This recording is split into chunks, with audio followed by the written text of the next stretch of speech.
monde et la vie. Je marchais toujours selon mes convoitises. Je cherchais par-ci et là qui peut me délivrer. Mais Jésus a eu pitié de moi. C'est par ce grand amour il m'a aimé. Sa grâce est répandue sur moi. Jésus est devenu son fils. Il n'y a que toi. Il n'y a que toi, Jésus. Il n'y a que toi, l'unique vrai sauveur. Tu es descendu, toi-même tu t'es humilié, toi-même pour me sauver, l'unique vrai sauveur. Il n'y a que toi, il n'y a que toi, Jésus. Il n'y a que toi, l'unique vrai sauveur. Tu es descendu, toi-même tu t'es humilié, toi-même pour me sauver, l'unique vrai sauveur.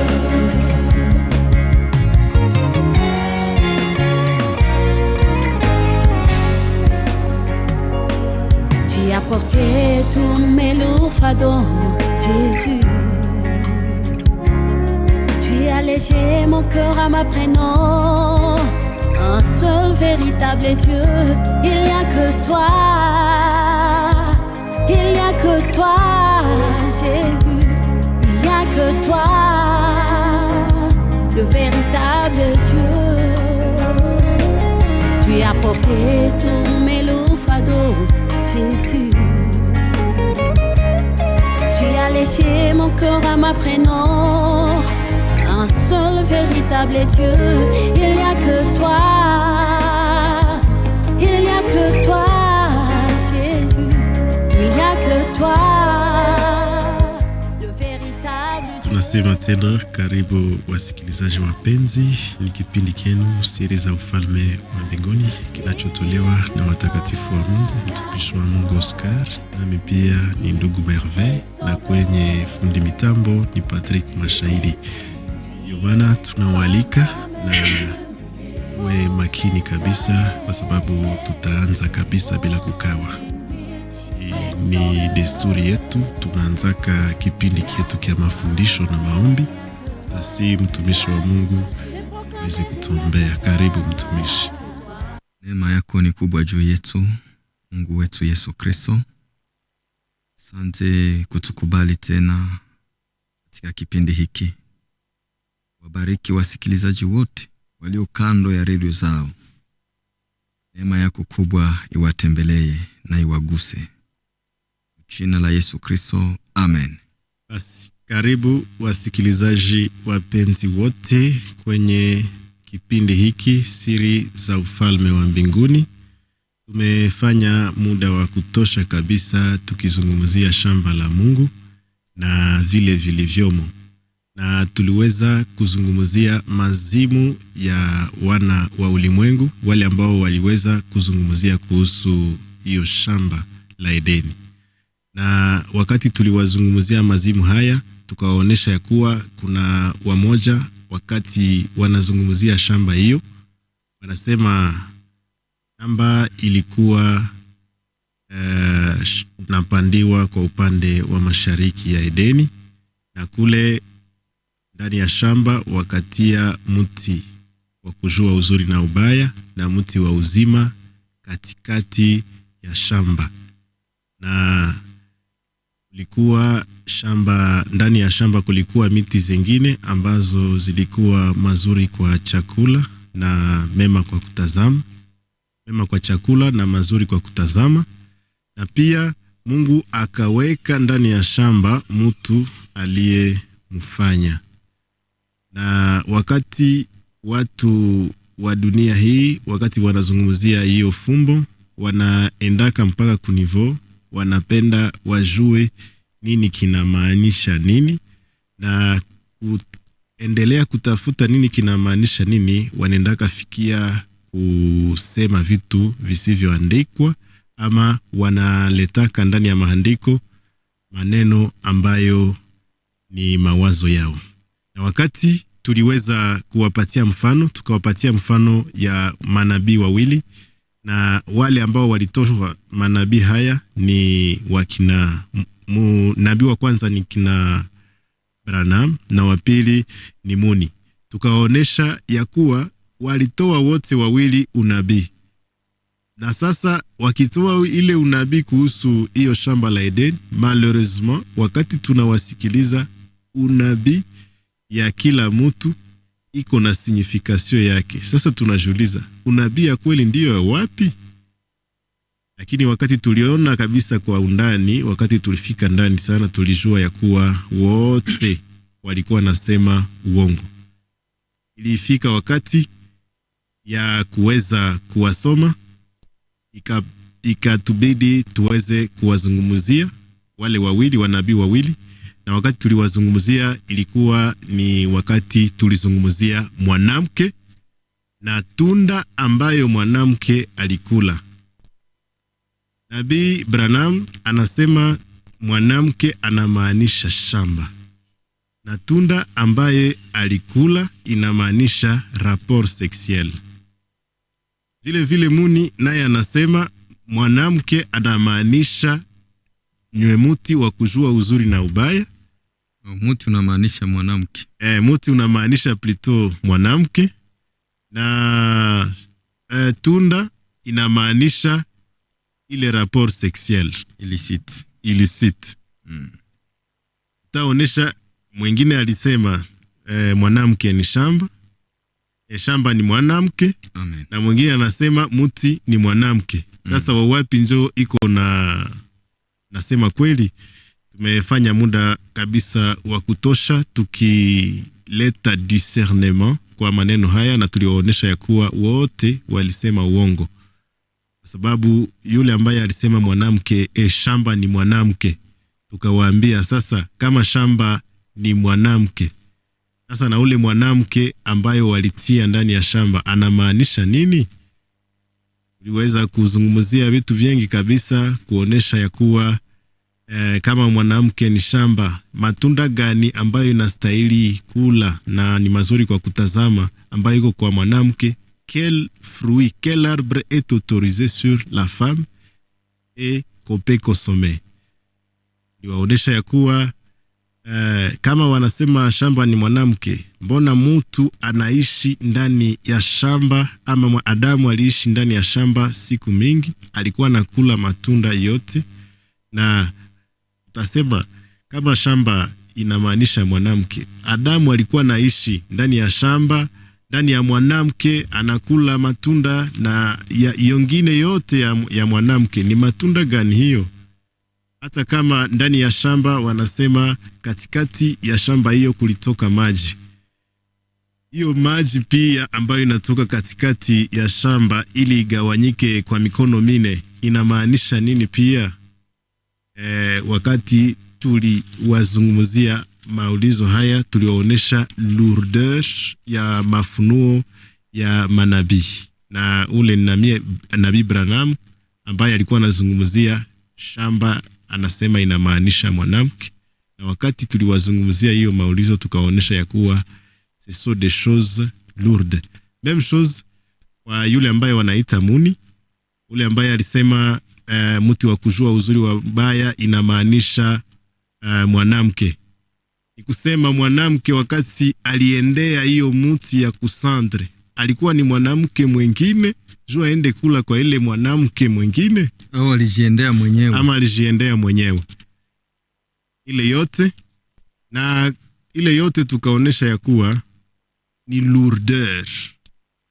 Wakati mtu analeta mawazo yake, anakia itia ndani ya maandiko, na anapenda aeleweshe watu ya kuwa ndiyo unabii. Na watu wengi wameweza kuamini unabii huo, unabii wa kina Muni na wa kina Branham kuhusu shamba la Edeni.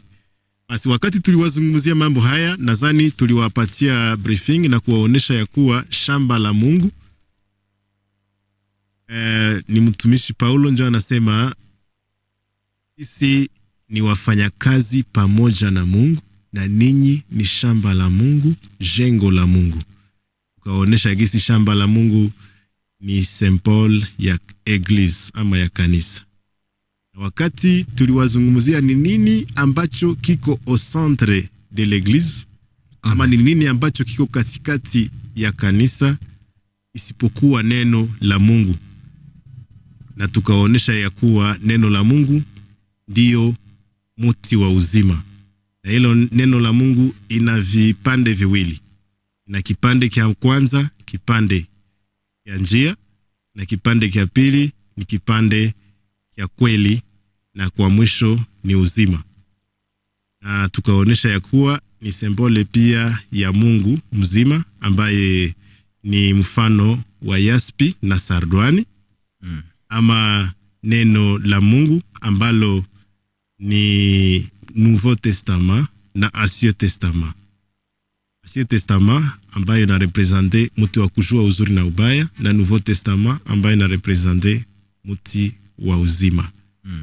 Basi tutaweza kuendelea, ilikuwa tu petit rappel na nadhani tutaweza kuendelea.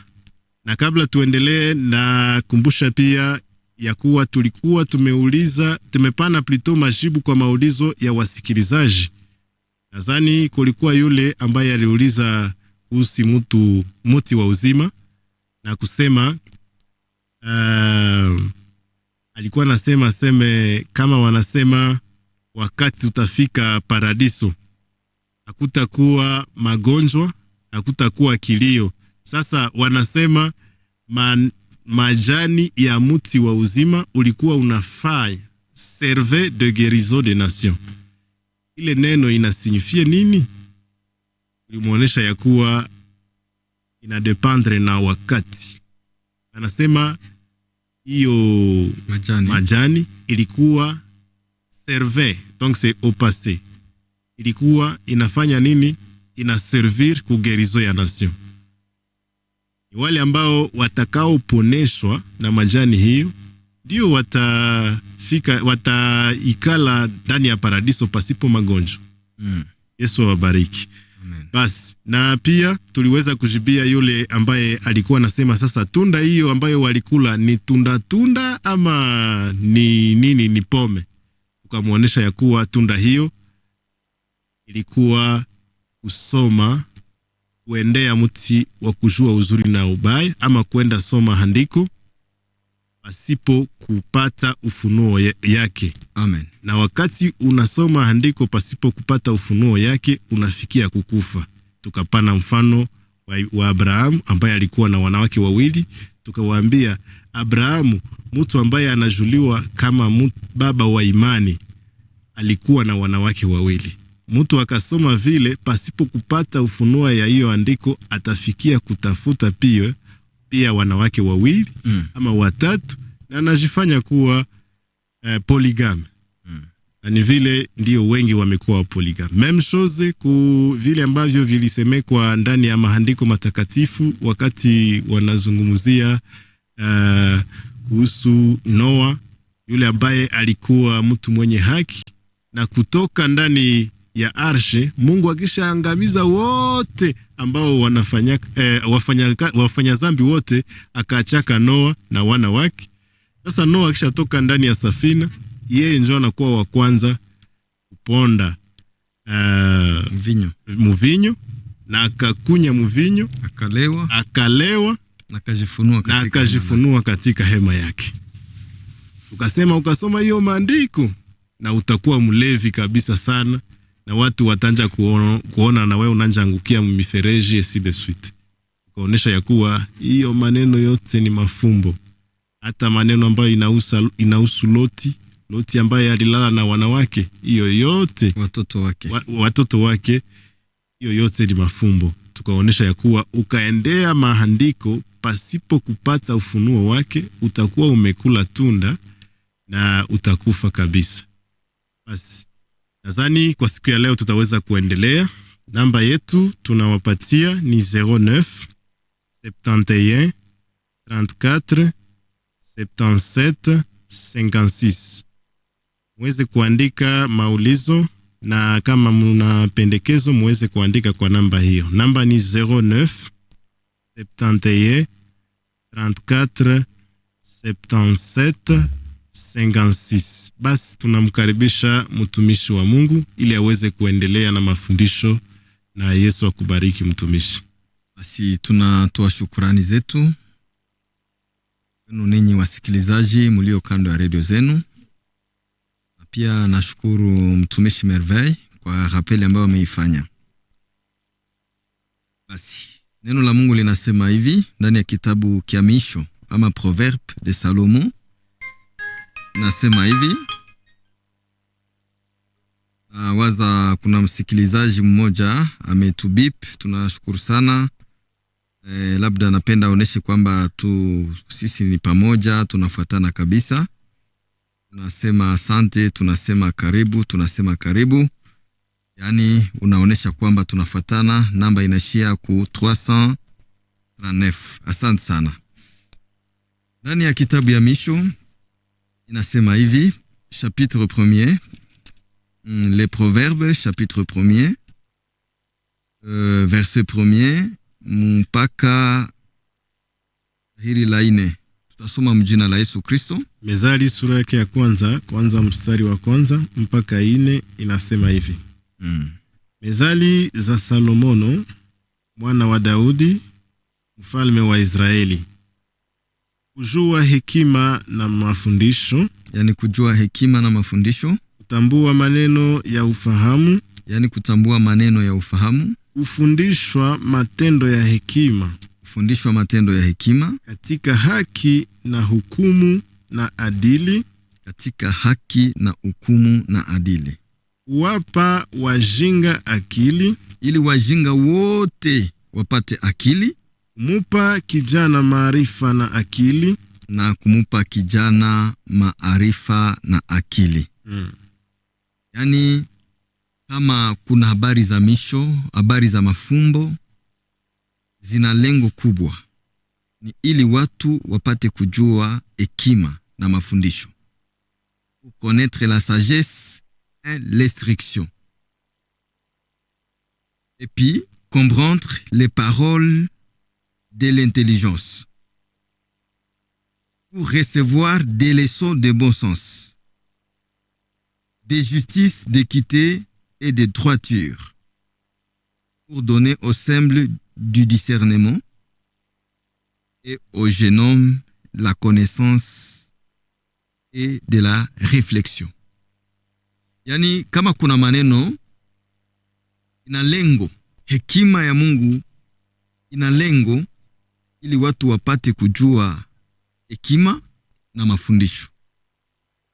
Wapate kuelewa maneno ya akili na kupokea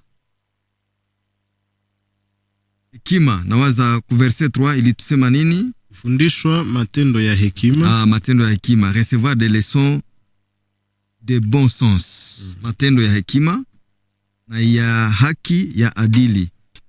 Maneno ya uadilifu. Zaidi sana kutuongoza kuwapatia wajinga akili. Donc s'il y a des insensés, il y a des simples. Il faut qu'ils aient les discernements. Wapate kujua, wapate akili. Na waza terme ya discernement watu wanaielewa mzuri. Nazidi kuwapatia vijana maarifa. Kuwapatia nini? Kwa mwisho mupa kijana maarifa na akili. Mupa kijana maarifa na akili. Ingawa Swahili iko na changa maneno, inashindwa kutofautisha. Hiyo akili waliita reflexion. Ndio maana tukitumia terme kama reflexion, ile ambayo Swahili liita akili, kwa sababu tuchunguze kwa pamoja, tuelewe mafumbo ya Mungu. Tumefanya muda wa kutosha tukieleza habari za shamba ya Edeni na mafumbo yake yaliyomo ndani. Tumefanya muda wa kutosha tukielezea maswali haya, sababu tulisema watu wako huru kuuliza maswali. tukasema tuko mbele ya watu wengi, na yeye ambaye atajikuta neno linakuwa kwake jiwe la kujikwaa, akaribie aeleze anayoyafahamu. Alors, nafikiri labda kuna wengi ambao wanaeleza tu katika hali ya uficho, lakini sababu ni mambo ya akili. Ce sont des choses qui nous poussent à la réflexion. Ingelikuwa jambo la muhimu sana tuchunguze pamoja, que nous réfléchissions ensemble. Sababu la première des choses est donner aux jeunes de la connaissance. Tunapaswa uliza, je, watu wana ufahamu? Watu wana maarifa? Est-ce que les gens réfléchissent? Na ili lituma tuelewe, tujiswali. Kama tunaweza sikia mtumishi fulani ama nabii anapenda afundishe watu njia ya uadilifu, le chemin de la droiture et de l'équité, kisha nakia tuambia kusudi mupate njia ya uadilifu, pour avoir le chemin de la droiture, muelewe ya kwamba shamba ya Edeni inamaanisha mwanamke,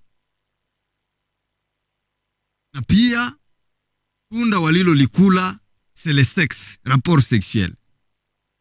Nous avons le plein droit ya kumuuliza, shamba inamaanisha mwanamke, tunda aliyokula ni rapport sexuel.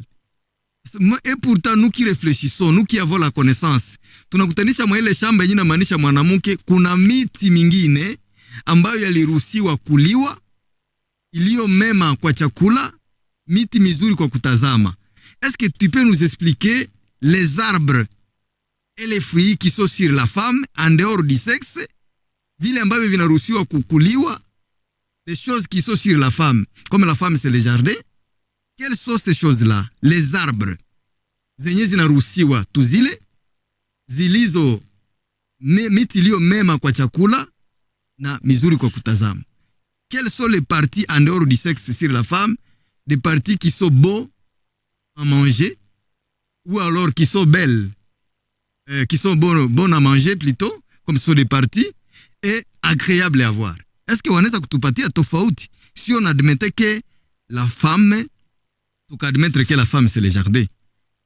Et cela nous pousse à la réflexion, sababu ni misho ambayo inahitajika kwetu tuweze kuichunguza, qu'on puisse discerner afin d'avoir la connaissance, mais aussi la réflexion.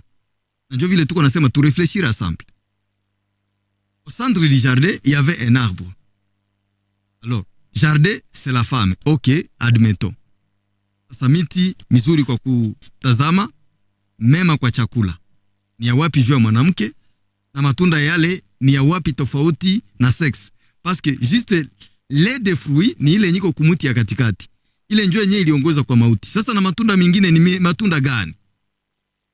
Quelles sont ces parties-là? Voilà au moins des réflexions zinatusukuma tuweze kuchunguza. Na yeye aliyesema anasema nono, muti ndio mwanamke. L'arbre symbolise, l'arbre de la connaissance du bien et du mal, c'est la femme. Sasa na ule femme mwenye alienda kula kumuti, alijendea mwenyewe? C'est cela les réflexions. Yani tuko mkipindi ya kuchunguza. Na kisha kama muti ule ni mwanamke, sasa na ile miti mingine mizuri mema kwa chakula ni miti gani? Na muti wa uzima uko pale katikati. Bon, admettons que tutaenda sema ke ile muti ya uzima ni Yesu Kristo. Mais Jésus-Christ, il devient proche de la femme qui est aussi un arbre. Tunakutanisha kwamba les choses clochent mal. Et pour cela que tulingia mu réflexion, na tuko tunachunguza, tunasema non. Réfléchissons. Et si nous sommes des simples, yani sisi ni wajinga labda, mais tunapewa promesse kwamba, nous avons une promesse que la sagesse pourra nous amener à un discernement. Yani tunadiscerne maneno yale. Nenda kutanisha mshamba la Edeni kulikuwa muto ambao ligabulana mikono mine. Quelle est cette fleuve-là au milieu de la femme partagée à 4 bras? C'est quoi alors? Dans les jardins, il y avait le fleuve, le bras comme Pishon, Gihon, Hidekel et Euphrate.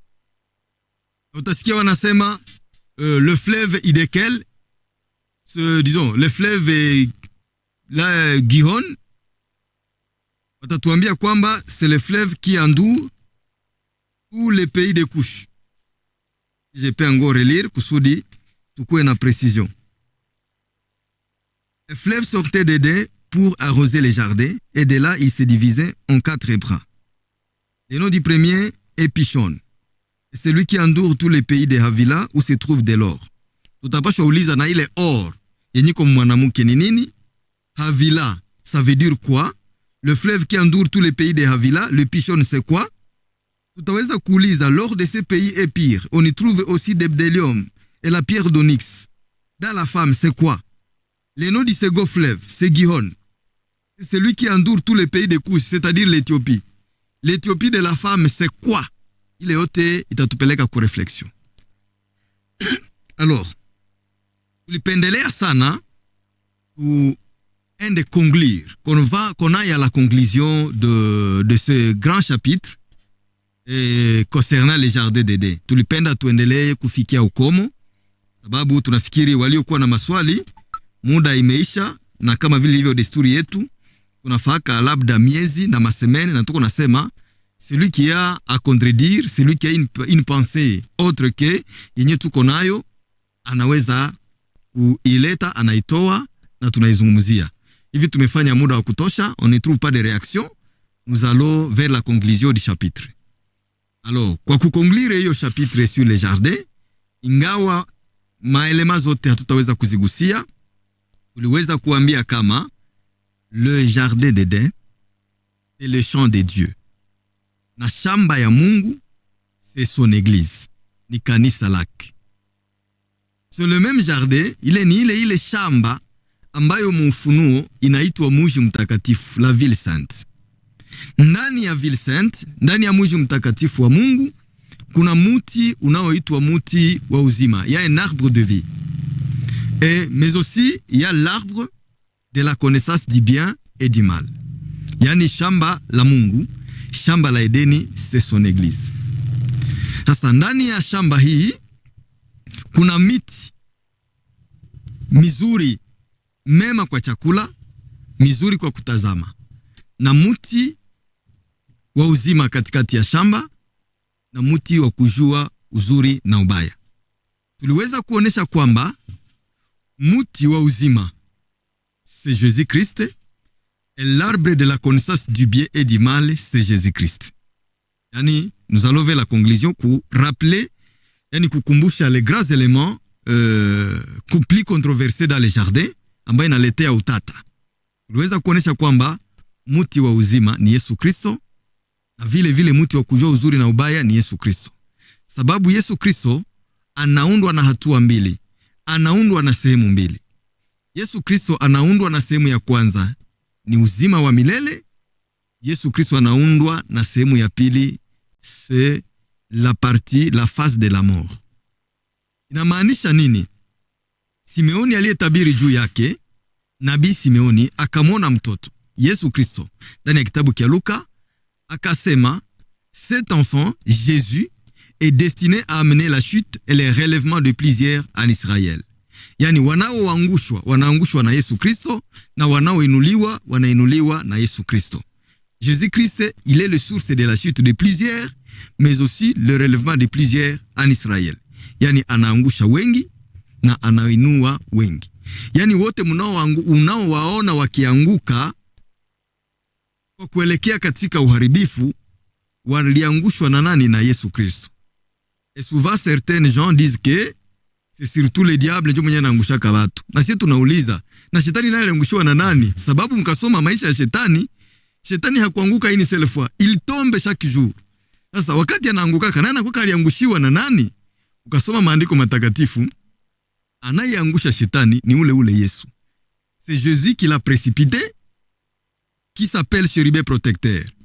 Ézéchiel chapitre 28, à partir du verset 11, ukashuka pale, utakutanisha zile habari pale. C'est Dieu qui confesse que tu étais parfait à beauté, tu étais intègre. Nawaza tunaweza soma ile shahiri, tuone shetani wako wanamwangusha, na tutajiswali aliyemwangusha ni nani. Vous allez comprendre que c'est Dieu Jésus-Christ qui fait tomber aussi les diables. Ule aliyemwangusha shetani ni yeye anaangusha wengi katika Israeli kulingana na unabii wa Simeoni. Il est le relèvement et il est la chute de plusieurs en Israël. Ezekiel chapitre 28, tuone shetani huyu akiangushwa na yule anayeangusha. Tunasoma mjina la Yesu Kristo. Ezekiel sura yake ya 28 kwanza mstari wa 11. Nasema hivi: neno la Bwana lilikuja kwangu tena likisema, mwana wa mtu, fanya maombolezo kwa mfalme wa Tiro ukimwambia, Bwana Mungu anasema hivi, ulikuwa mzuri wa ukamilifu, mwenye kujaa na hekima na ukamilifu wa uzuri.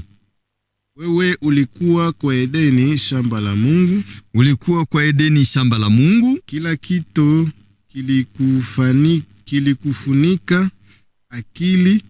Wanasema kila kitu kilikufunika. Kifaransa nasema tu m'étais so à la perfection, tu étais plein de sagesse et parfait à beauté. Tu étais en Éden, le jardin de Dieu, et tu étais couvert de toute espèce de pierres précieuses. Yani kila kitu kilikufunika. Kilikufunika akiki nyekundu, yakuti ya majangnu na alimasi na zabarajadi na shuhamu na matari na vinanda vyako ilikuwa ndani yako tangu siku ulipoumbwa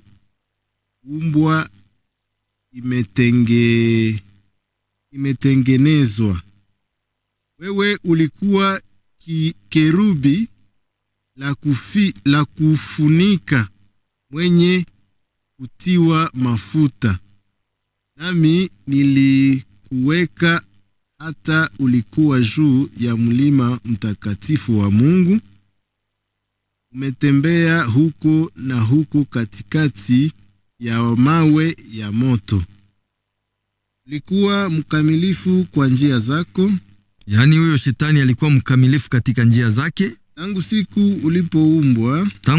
ulipoumbwa, hata uovu ulionekana ndani yako. Wakati muda ule uovu ulipoonekana ndani yake. Kwa wingi wa uchuruzi wako. Na ni hapa ndiko tuliweza kuonesha, kama watu wanaweza kumbuka mafundisho iliyopita, na yote yanaweka kwenye mitandao, iko kwenye internet. Tuliweza kuonesha kwamba shetani kilichomharibu, hakuharibiwa jua lizini, shetani hakuharibiwa jua liiba, hakuharibiwa sababu alikuwa na kiburi gisi watu wanavyofikiria, lakini kilichomharibu Lucifero ilikuwa ni biashara. Shetani alikuwa mfanya biashara, na biashara kwa wingi ya uchuruzi wake ilimujaza uzalimu. Unaweza kutusomea? Wingi wa uchuruzi wako. Yani shetani alikuwa mfanya biashara, alikuwa mchuruzi, alikuwa commerçant. Sasa kwa wingi ya uchuruzi wake wakakujaza uzalimu ndani yako. Njoo ikamujaza uzalimu ndani yake. Nawe umetenda zambi. Yani kilichofanya shetani atende zambi ilikuwa njia ya uchuruzi, ilikuwa commerce. Na wingi ya commerce ikamujaza uzalimu, kisha akatenda zambi. Hivi nilikutupa kama mchafu. Kwa hivi nilikutupa kama mchafu. Nilipenda tusikie ile neno. Mwenye alitupa yule Lucifero baada ya uchuruzi, akajazwa uzalimu na akaharibika. Sasa aliyemtupa ni nani? Ni Mungu mwenyewe. Ndio maana tuliweza kuonesha kwamba anayeangusha, anayetupa watu ni yule Mungu Yesu Kristo, ambaye anaangusha wengi na anainua wengi katika Israeli. Mahali fulani akasema, atakayeinuka atashushwa hakika, na yeye atakayejishusha atainuliwa. Ni yule tu. Yani tuliweza kuonesha kwamba l'arbre de la connaissance du bien et du mal, c'est Jésus-Christ selon la chair, et l'arbre de vie, c'est Jésus-Christ selon l'esprit. Ndio maana tutasikia neno la Mungu linasema Kristo alikufa kulingana na mwili na akafanywa uzima, il a été rendu vivant, yani akafufuka kulingana na roho. Jésus-Christ est mort quand à la chair, mais il a été rendu vivant quand à l'esprit. Na ni vile kuweza kumfahamu. Sehemu hii ya mauti ni ile tuliweza kuita Agano la Kale, Na hiyo agano la kale inaundwa na mafumbo ya Mungu, yani inaundwa na mafumbo, inaundwa na siri za Mungu zisizofunuliwa tangu mwanzo mpaka Ufunuo. Ce que nous appelons l'Ancien Testament ni mafumbo ya Mungu ou les lettres depuis Genèse à Apocalypse. Na ufunuo ya mafumbo ya Mungu tangu mwanzo mpaka Ufunuo ni ile tunayoita agano jipya. Yani agano jipya ni ufunulivu wa mafumbo ya Mungu tangu mwanzo mpaka Ufunuo.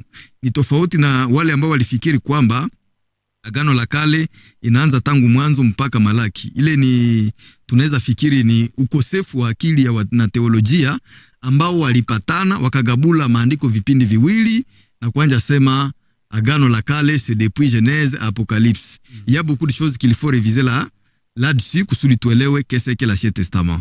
Ila kwa ufupi Ancien Testament ni ile yenyewe inaundwa na vivuli, inaundwa na mafumbo ya Mungu depuis Genèse à Apocalypse. Yani wakati unasoma Apocalypse unakutanisha ndani vivuli, ukasoma Mathayo ndani yake mna vivuli, unasoma Marko unakutanisha vivuli, ile yote ni agano la kale. Sasa ufunulivu wa mafumbo ya Mungu tangu mwanzo mpaka Ufunuo, c'est ça le Nouveau Testament. Ndio maana waliosoma maandiko kulingana na vivuli walikutanisha ndani yake mizigo, wakajikuta wamekula tunda ya andiko na wengi wakakufa. Ndio maana ni kwa njia ya andiko. Ikiwa vivuli watu wanakuwa polygame, ukasoma ile andiko itakuanguraje kukuwa mlevi, unasoma andiko itakuanguraje kuua, na njoo utakutanisha kama vile leo mkiona wenye wako na televisheni takutanisha watu wako na jambria wanasema vita ya Israeli inawezekana njoo vita nyingi tabiriwa mu maandiko. Hiyo yote ni sababu ya nini? Ya ujinga. Na tukawaletea preve Israeli yenyewe iko nagombana kula. Haiko njoo Israeli ya mu maandiko, bale yenyewe iko kule Israeli ya kudunia. Ce sont des farceurs et ils ont surnommé leur lieu Israël. Kisha nakutanisha wenyewe walisoma andiko wanawazia ni ile Israeli kule kwa kunapikwa vita, alors qu'il y a des farceurs qui se combattent. Kisha utasikia wanasoma maandiko wanasema no, walisema kama Israeli kutakuwa vita, quand vous verrez Jérusalem investi par des armées, sachez que sa désolation est proche. Wanafikiria kwamba ni ile Israeli ya mwili, alors que ce sont des mystères na yale mambo ni mafumbo. Sasa tungeliswali watu, mnafikiri ule president wa Israeli mwenyewe wanaita kama Benjamin, eske ni ule njoo mwenyewe alichagua amweke pale kuwa president? Na mkisoma neno la Mungu atasema vita yetu si ya mwili na damu. Sasa watu wangali wanafikiria Israeli ile Israeli ya maandiko, wanaimaria na Israeli ya kudunia yenye iko na pigana vita. Tunaonesha kwamba c'est loin de là, parce que les mêmes Israélites parmi lesquels il y avait les Paul, il y avait les Pierre, sababu tungelisema kulingana na andiko à la lettre, Petro hakukuwa munande, labda hakukuwa mpiri, c'était des Israélites. Mais wale wakatuandikia barua zao wanasema kupigana kwetu si juu ya mwili na nini na damu. Alors, ils ont réformé l'évangile kutuletea mambo ya kwamba tuifate katika roho. Et là, les gens encore poursuivent l'Israël. Wangali wanafuatilia Israeli ya mwili, wangali wanafuatilia. Et d'ailleurs, tuliweza kuonesha kutuseme kule Israeli, ukafika kule, de grande confusion kisola. Batakwambia aseme kule njoo kuku kaburi ya Yesu. Ukafika kule, benye biko kule habajua kwenye kuku kaburi ya Yesu. Mewe ukalipa tike ya kwako, unalipa fedha, unasema unaenda na kaburi ya Yesu, batakuonesha kaburi yenye ilijengewa na bafrapere kule. Na tukaonesha kwamba kuna makaburi mengi kule. Tukasema kwamba kuko Tombeau du Jardin ilijengewa na Waroma. Haiko ile yenye kwenye Yesu alizikiwa, bali penda batafute mahero, watafute lieu ya sepulture ya Yesu Kristo, sababu hawakupata mahali kwenye Yesu alizikwa, wakauza parcelle pale na wakajiundia kaburi, wakaipatia jina ya Tombeau du Sepulcre, na nili lilijengwa na Waroma. Kukakuwa kaburi ya pili ya Protestant. Kaburi ya Protestant wanaitaka Tombeau du Jardin. Kuna kuwa Tombeau de Scientifique, wanaita Tombeau di Talpiote. Ukafika kule wanakuonesha makaburi tatu, utachagua ya wapi? Zote ziliundwa na watu. De la même manière, Israeli yenyiko kule ni ile Israeli yenye iliundwa na watu na bakainisirnome Israel. Iko sawa leo ukafika Butembo, utakutanisha kuko mlima wa Tabora. Usiwazie njoo Tabora mu maandiko. Utakutanisha kuko mlima sijue mlima wa Karumeli. Haiko njoo Karumeli ya mu maandiko. De la même manière, ile masirino nyiko Butembo ni ile masirino nyiko wapi? Iko kule Mwazia, na vile wanafikiria kwamba ni nini ndiyo sijui Israeli. Utakutanisha kule wanatia maaveni, wanatia des choses comme ça.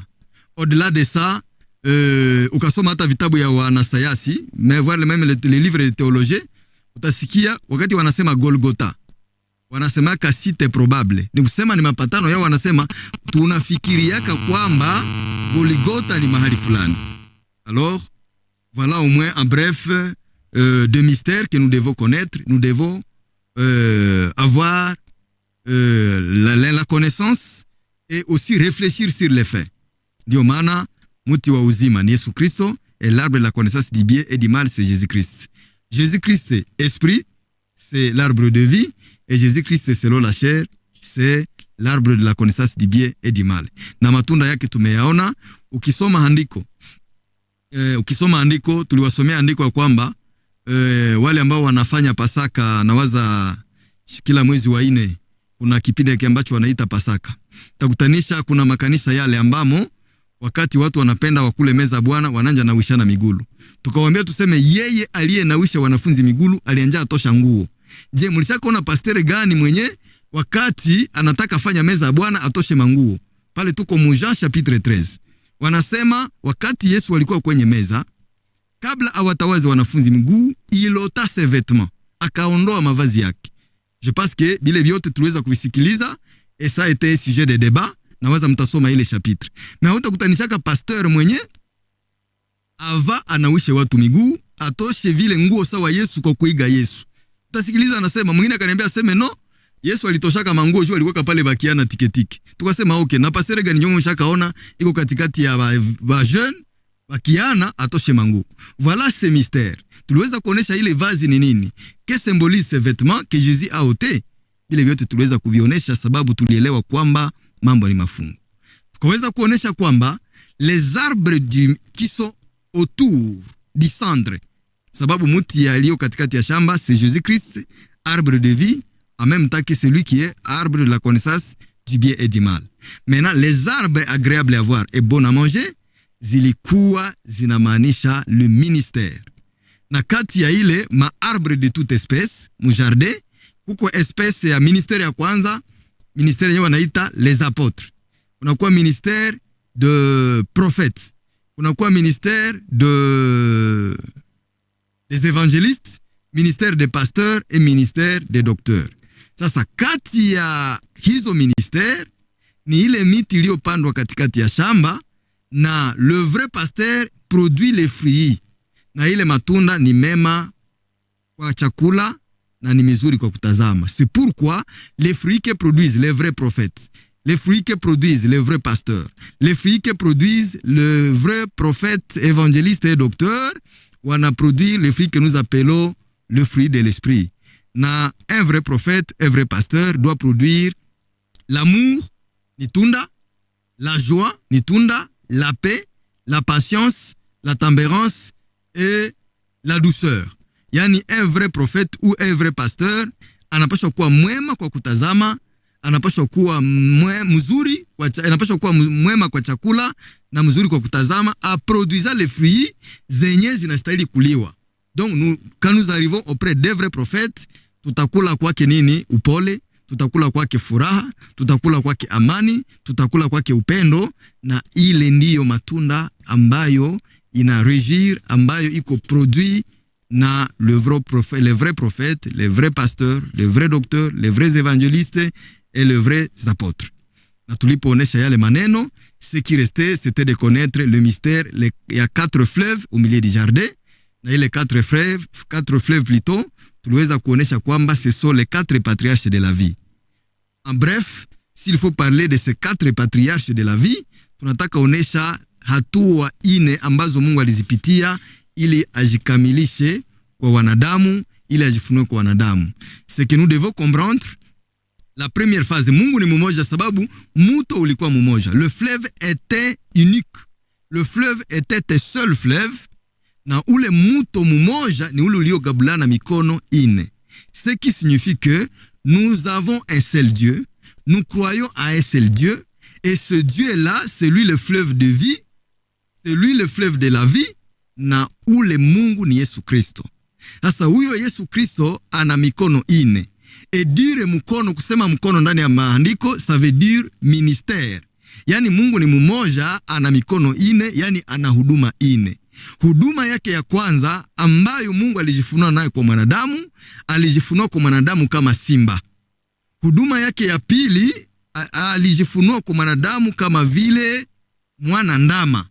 Na huduma ya tatu, Mungu alijifunua kwa mwanadamu kwa umbo ya mwanadamu. Na huduma ya ine ya Mungu, c'est lorsque Dieu se révéla à l'homme comme l'aigle. Hapa tukasoma ndani ya Ufunuo sura yake, kuanzia sura yake ya ine pale na kuendelea, mutaweza kuelewa ya kwamba kuna nyama ine zenye uhai katika Ufunuo. Les gens se posent la question, que symbolisent ces animaux? Wanafikiria hizi nyama, il y a beaucoup d'interprétations, mais ces animaux-là, c'est la divinité elle-même. Ni Mungu mwenyewe ndani ya huduma zake ine. Yani Yesu Kristo ni simba la kabila wa Yuda. Alionekana kwetu kuwa ndama wakati alishuka ndani ya mwili ili achinjwe, amwange damu. Donc Dieu est apparu comme le lion. Et le lion là, c'est ce que nous appelons père. Mungu alikuwa ni baba, alikuwa ni simba. Il avait la grande décision, il avait la décision sur toute sa création. Le grand Dieu là, akashuka vile kama mwana katika mwili.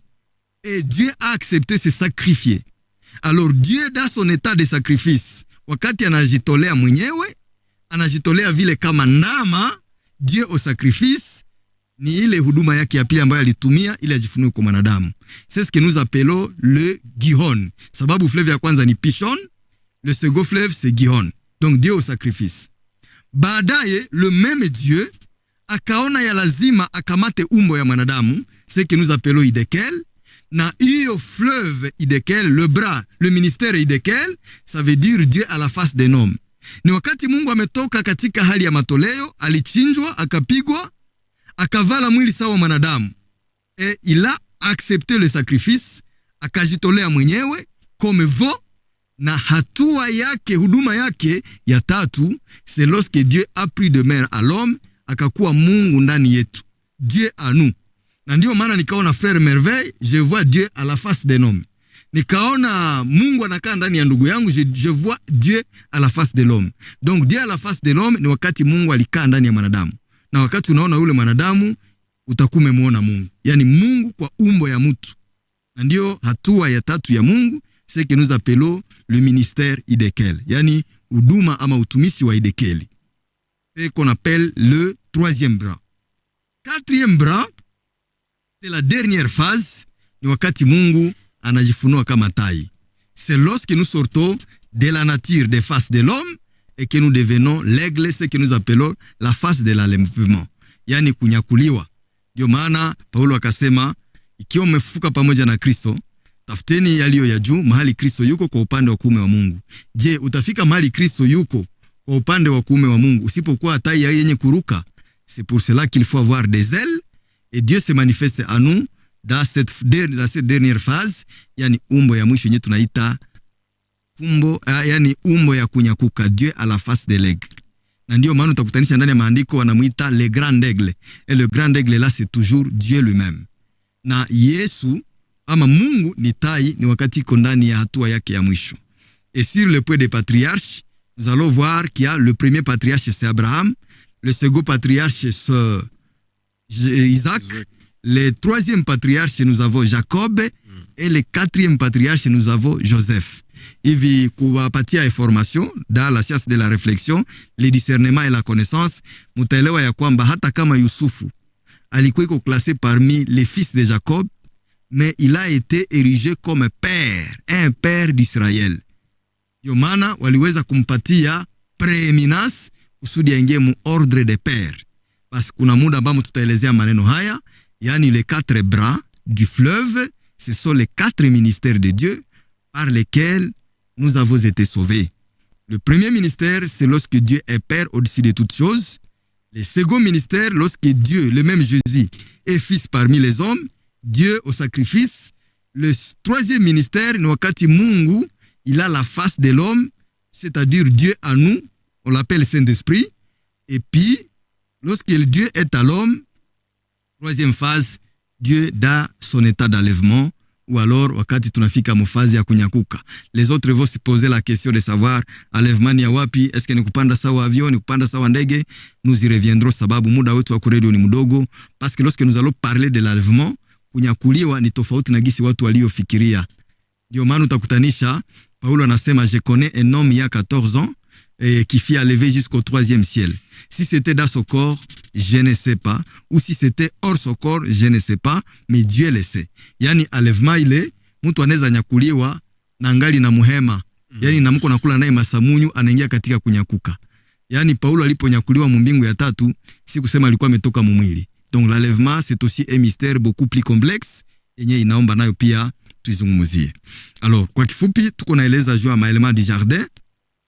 Et puis on a parlé de l'homme Adam, na tuka parler de la femme Eve. Tofauti na ile miti kisi watu walisema Eve ni jardin na mwingine anasema Eve ni muti. Mais en dehors d'abord du jardin, il y avait aussi d'autres éléments qu'il faut déchiffrer. Il y avait Adam et Eve. Tuweza kuonesha gisi Adam c'était maintenant le symbole aussi de l'église. Aussi Eve qui est le symbole du Christ.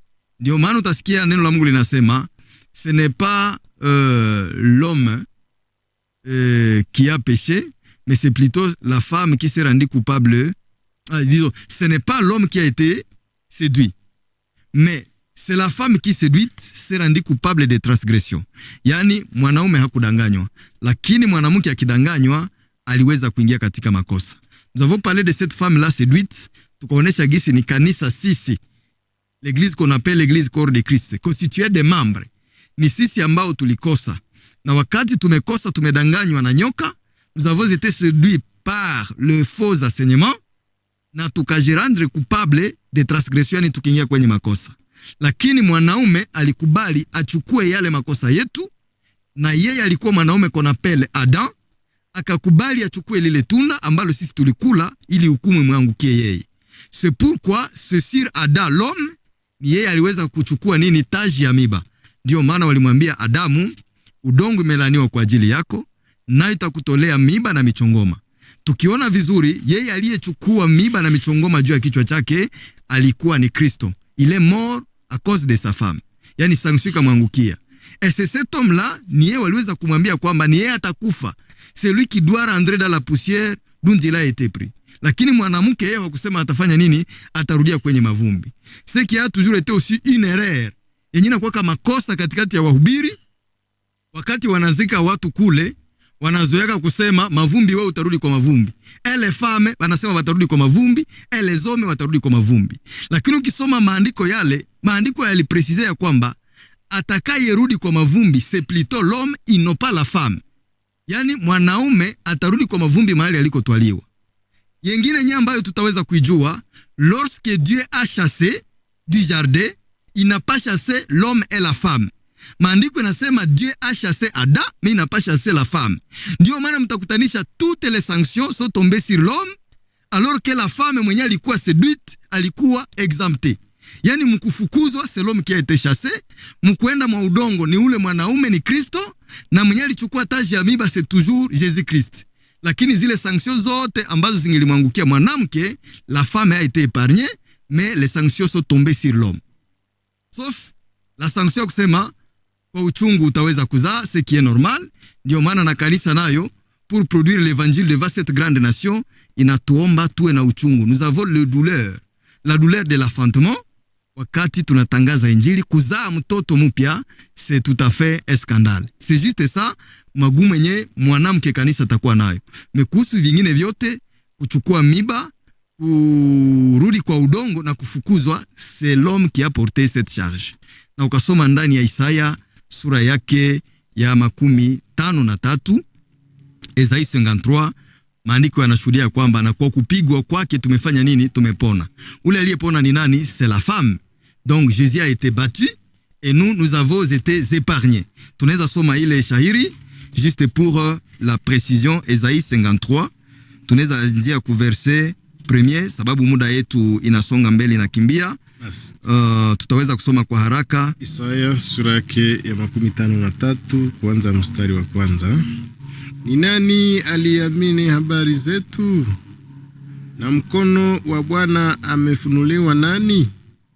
maana atakuwa mbele yake kama chepuko na kama shina katika inji kavu. Yeye hana sura wala uzuri, na wakati tunapomwona hana uzuri hata tumtamani. Amezarauliwa na kukataliwa na watu. Mtu wa huzuni na mwenye kujua tabu. Mtu wa huzuni na mwenye kujua tabu. Na kama watu wanayemufichia nyuso zao. Alizarauliwa na hatu kumhesabu kuwa kitu. Kweli amechukua tabu zetu zote. Kweli amechukua tabu zetu. Aliyechukua tabu zetu ni yule Kristo. Yani kwa kupigwa kwake, taabu zenye zingelimwangukia mwanamke akazichukua juu yake. Na amebeba huzuni zetu. Huzuni yetu ni sisi ambaye tungeliweza kuchukua taji ya miba, ni sisi ambaye tungeliweza kutolewa miba na michongoma, ni sisi ambaye tungelirudi kwa mavumbi, ni sisi ambao tungelifukuzwa, lakini mzigo huo wote ukamwangukia mwanaume ambaye ni Kristo. Lakini tulimuona akipigwa, akiteswa na Mungu na kuhuzunishwa. Lakini aliumizwa kwa makosa yetu. Aliumizwa kwa makosa yetu. Makosa ilikuwa ya mwanamke, lakini mwanaume akaumizwa kwa makosa yetu sisi mwanamke. Alichubuka kwa maovu yetu. Alichubuka kwa maovu yetu. C'est la femme qui s'est rendue coupable de transgression. Sasa ile transgression mwanamke, aliyepata taabu ni mwanaume. Adhabu ya salama yetu ilikuwa juu yake. Gazabu ya salama yetu ikakuwa juu yake. Na kwa kupigwa kwake sisi tumepona. Na kwa kupigwa kwake sisi tumefanya nini? Tumepona. Yani kama Eva aliweza kupona ni sababu mume wake alichukua nini? Mzigo. C'est pour cela que Jésus-Christ nous a racheté de la malédiction. Aliweza kutuondoa katika laana, akakubali kuwa laana kwa ajili yetu ili sisi tupone. Kuna msikilizaji mmoja wa namba ya kuishia ku 333 anasema hivi: sasa nyoka alikuwa nani? Na shetani alikuwa nani? Na tunda alikuwa nini? Kusudi zambi ikuwe sex. Wandugu, naye ni swali yake, anasema zambi ikakuwa sasa ni sex. Sasa nyoka alikuwa nani? Na shetani alikuwa nani? Na vile tunda ilikuwa nini? Na waza kwanza kuhusu revision generale tulishaweza kutofautisha ile. Nilikuwa nikifikiri wanasema wakati maandiko nasema les serpents étaient les plus rusés de tous les animaux des champs que l'Éternel Dieu avait fait. Alors, na mimi ninajiswali, wakati watu walielewa gisi shamba ni mafumbo, kisha wakati wanasema les serpents étaient les plus rusés de tous les animaux des champs que l'Éternel Dieu avait fait, mina jiswali pourquoi ces mêmes gens là ils n'ont pas eu la réflexion que ile maanimo nayo ni mafumbo, zile manyama zile. Me manyama walizikamata kuwa nyama tu, wanasema nyoka alikuwa tu ni nyama yenye shetani aliingia ndani. Mais ils ignorent aussi, ils ignorent plutôt que dans Apocalypse chapitre 12, shetani ni nyoka kwanza naturellement. Ukamwona shetani, on l'a appelé serpent acier. Les grands dragons, les serpents anciens qu'on appelle le diable et Satan. Yani wakati walizungumzia nyoka ni kesho kutafuta jina ya nyoka ni nani, pour ne pas croire qu'il y a une différence entre Satan et le serpent. Yani mwenye anaweza fikiria kwamba kuna tofauti kati ya shetani na nyoka, c'est juste la mauvaise compréhension. Mais naturellement yule shetani alikuwa ni nyoka kulingana na nini? Na Ufunuo sura yake ya 12. Basi ni vile tulishaeleza juu ya tunda, tulishaeleza juu ya nini, juu ya vile miti na kadhalika. Maneno ilikuwa mengi na nyakati zetu zinaisha kwenye radio.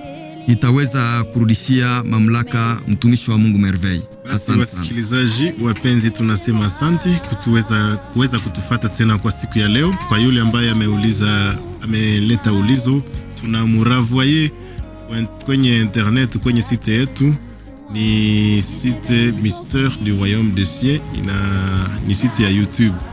Kafika kule utaweza kupata jibu kuhusu matunda, kuhusu vingine vyote. Nadhani utapata kale kamuda kakutafuta Mystère du Royaume, na kama nimero yako kwa WhatsApp tutaweza kukutumia lien ili uweze kufata na uweze kupata jibu kulingana na mafundisho ambayo imeweza kupita kule kimwanzoni. Pia kuongeza ile adrese, unaweza andika Mystère du Royaume des Cieux, utakutanisha kuna ma Mystère du Royaume des Cieux za mingi kule kwa interneta. Alors kusudi utafautishe ile Mystère du Royaume des Cieux na zile zingine, unaandika Mystère du Royaume des Cieux, unaandika émission, unaandika Radio Ruki Upendo Kivu. Unaandika émission Ruki Radio Upendo Kivu. Na waza pale watakupresize na utaweza kutupata tukiwa kwenye chumba hiki cha mitandao. Asante sana. Basi wasikilizaji wapenzi wengine ambao wana maulizo na mapendekezo, tunaamini mtaendelea kuandika, siku zijazo tutaweza kuwajibu. Basi kabla tumalize, tutapatia mtumishi wa Mungu neno ya ombi ili aweze kumaliza. Mungu wetu mwenye nguvu, wabariki wasikilizaji wote ambao walijipatia muda wa kusikiliza neno lako. Neema yako itende kazi pamoja na wao. Uwasumbukie Baba, uwatendeye ajabu, uwatendeye ishara, ukisumbukia mipango yao yote. Asante maana uwe ni mwema. Walio wagonjwa wapate neema hii, mkono wako waguse kuwaponya. Asante Baba maana uwe ni mwema. Tunakuomba mjina la Yesu. Amina. Basi wasikilizaji wapenzi, tunawangoja siku ya tatu ijazo a partir ya 20h15 mpaka 21h15. Na Yesu awabariki. Ciao. Un seul véritable Dieu, il n'y a que toi. Il n'y a que toi, Jésus. Il n'y a que toi, le véritable Dieu.